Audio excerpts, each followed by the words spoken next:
The Tide and the Flame. Part 1. The Heirs of Two Realms. In the sun-drenched lands of Marigal, the young Prince Maximillion de Fonte often stood on the palace balcony, storm-blue eyes, just like his father's, scanning the horizon. His father, King Ferdinand II de Fonte, bore dark auburn hair and a measured temper, while his mother, Queen Isabella de Fonte, was renowned for her wisdom and keen insight. From her, Maximilian inherited a gift with words, able to sway hearts as deftly as he wielded a sword. Yet despite his accolades, he sometimes felt a restless emptiness, longing for something unseen, something unnamed. Far from Marigal's shores, beneath the sea, the coral-palaced kingdom of Decathan gleamed. Princess Isarilla, the 13th daughter of King Aruther and Queen Eleanor, was extraordinary among her sisters, a healer, scholar, warrior, and diplomat. Her golden hair shimmered like sunlight, echoing her father's, while her calm, star-sky eyes reflected her mother's wisdom. Unlike her sisters' tails, which bore a colored tail unique to them, Princess Isarilla's tail was like that of the Milky Way, dazzling with galaxies of silver and violet. Though gifted, Isarilla often felt a call she could not yet name.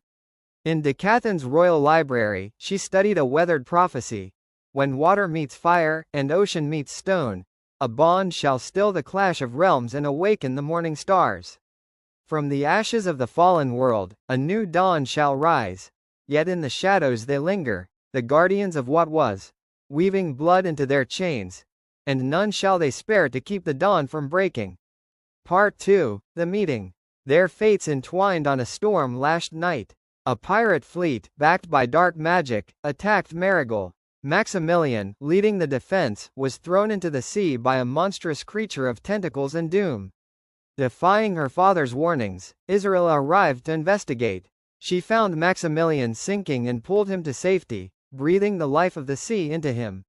When he awoke, he saw her, golden hair aglow, Milky Way tail shimmering faintly, eyes calm yet piercing.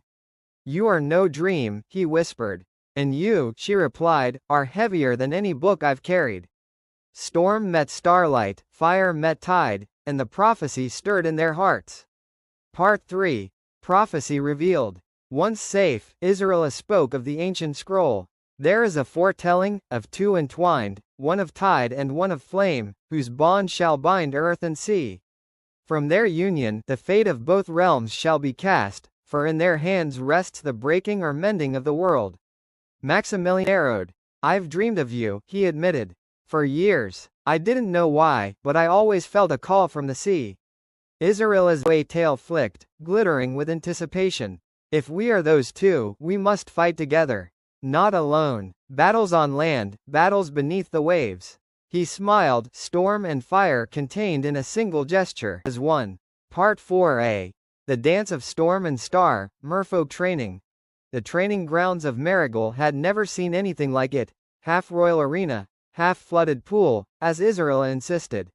Soldiers and merfolk lined the shore, ready to spar. Tonight, the merfolk had taken on more human-like forms, legs replacing tails, but still glimmering with aquatic hues, faint fins along their arms, and shimmering traces of tails visible, a transformation like legends spoke of, reminiscent of ancient sea heroes.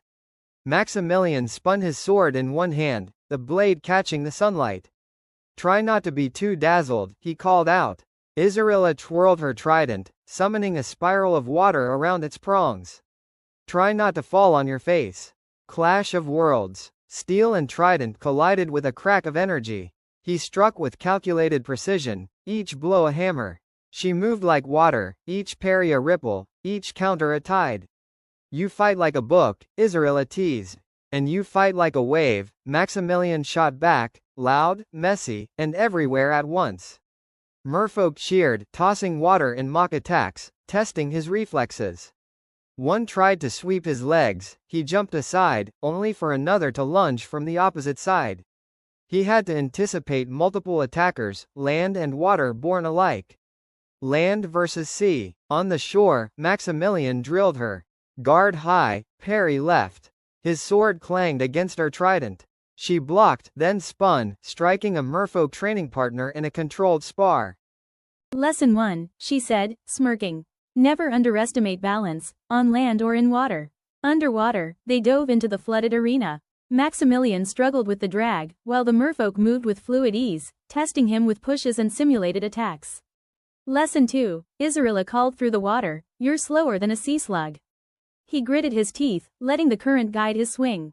For the first time, his blade flashed like lightning beneath the waves. Isarilla's smile softened. "Now you're listening." The breakthrough. One stormy evening, they faced off again, no holding back. Rain lashed, waves crashed, merfolk leaping and striking alongside Isarilla, Maximilian moving like a storm through the chaos. "Left flank," Maximilian shouted mid-fight. "Already there," she answered, their movements syncing perfectly. Together they struck, a downward slash of his sword, an upward thrust of her trident. The collision erupted in a shockwave of water and flame, blasting the practice dummies apart. The crowd went silent. "That was new," Maximilian panted. "That was Isarilla said, her Milky Way tail shimmering. "The signature move. They perfected it." Sometimes he launched a sweeping strike, she channeled water through his blade, turning steel into a whip of stormfire. Other times she hurled her trident skyward, and he caught it midair, slamming it down in an explosion of sparks and spray. The soldiers named it the Stormstar Strike. By the time the pirates returned, land and sea whispered the same thing. The prince and princess no longer fought as two, they fought as one. Part 4. Battles of Fire and Tide. The pirate fleets returned, black sails blotting the horizon. Maximilian led the land forces with precision and inspiration, a whirlwind of strategy and courage. Isarilla glided through the water with the grace of tides, striking unseen, disarming enemies, and healing allies. Merfolk transformed in more human-like forms joined the fight. Legs in place of tails, glimmering skin, faint fins along arms, partial tails trailing behind, moving seamlessly between land and sea. On land, Maximilian held formations, Isarilla darted through openings, striking precisely where needed. In water, corrupted sea beasts met Isarilla's trident and Maximilian's blade in perfect tandem. Combined, she read enemy weaknesses, he commanded troops to strike accordingly. A cursed flagship loomed, impregnable to normal attacks. "We'll never take it by force," Maximilian said. "Together," Isarilla replied, pointing at the glowing runes. With perfect timing, Maximilian struck from above while Isarilla shattered the runes below. Magic unraveled, the ship sank. The prophecy breathed life. Storm and star, fire and tide, united in victory. Part 5. Aftermath and Love. After the battle, they sat together on the shore. Saltwater dripped from Isarilla's hair, sunlight glinted from Maximilian's golden locks. "You fought like no one I've ever seen," Maximilian said. "And you," Isarilla replied, "fit with my movements as if we trained together for years."